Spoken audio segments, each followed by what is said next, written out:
Hi, this is Benjamin Day with Selly Group Real Estate. Welcome to the Stat Pack, where we regale you with the tale of local market data. First, we're going to present a big disclosure. Registered? Good. Moving on. Here's some raw data. This is the 30-year interest rate for Freddie Mac over the last 8 calendar years. Going back to 2005, you can see what the cost of borrowing was. And let's start paying attention in 2008 when rates were at 6%. That was essentially a low spot for the previous 4 years. Watch how they drop in successive years. To last year, we had a measuring stick of 3.66%.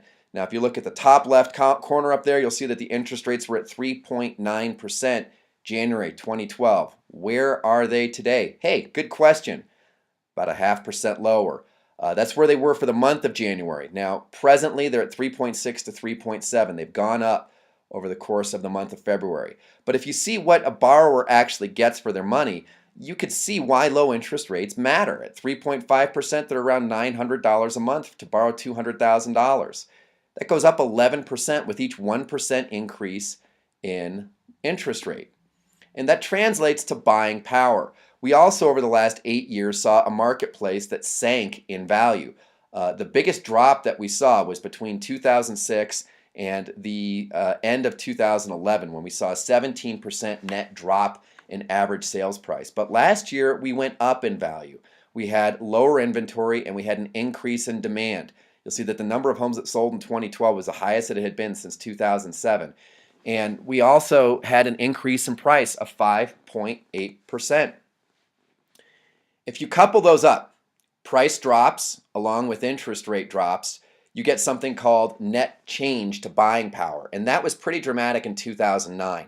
The buyers in a single year saw a 20% increase in their buying power because the interest rates dropped a full 1%, increasing their buying power by 11%, and prices dropped that year by 9%. So in combination, buyers were getting 20% more house for their money only 12 months later at the end of 2009 compared to where they were at the end of 2008. In sum, from 2006 to 2012, we saw 41.6% change in buying power. But if you look at the last 3 years, you'll start to see that that net change in buying power was less dramatic. And almost all of it was associated to interest rates. We saw price gains in 2010 because of the first-time buyer tax credit. We lost all of that in 2011 with the double dip, but we gained it all back and more in 2012. And so what you can start seeing over on the right side is that prices are going up. Asking prices are going up a little, but average sales price and median sales price are both going up considerably. And buyers are responding with contracts. This time compared to January 2009, we have twice as many contracts registered in the system as we did 4 years ago.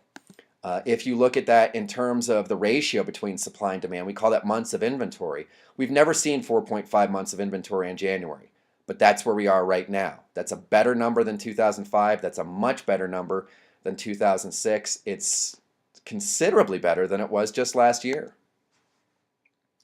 If you look at what's going on in new construction, yep, people are spending money there too. The number of permits is about twice as high as it was last year, and the value of those permits is more than twice as high as it was last year. It's a great benefit to people looking to purchase a new home right now, but it's also a concern with them because they see that opportunity to get something new. It's vanishing. It's not going to wait for them forever. And so we call this the squeezed market. We've got a number of different things that are all working together here. And it's not just this one silver bullet that's making the market go crazy. It certainly isn't job creation. We don't see a lot of that right now in the Pikes Peak region. But despite the threat of a sequester next month from congressional and presidential inaction, what we're looking at right now is a 12-year low in inventory, the lowest ever ratio for supply to demand that we've seen this early in the year. We're seeing buyers who have 8% more buying power than they had 3 years ago and about 40% more than they had 6 or 7 years ago. But we also saw median price skyrocket 19% year over year in the month of January.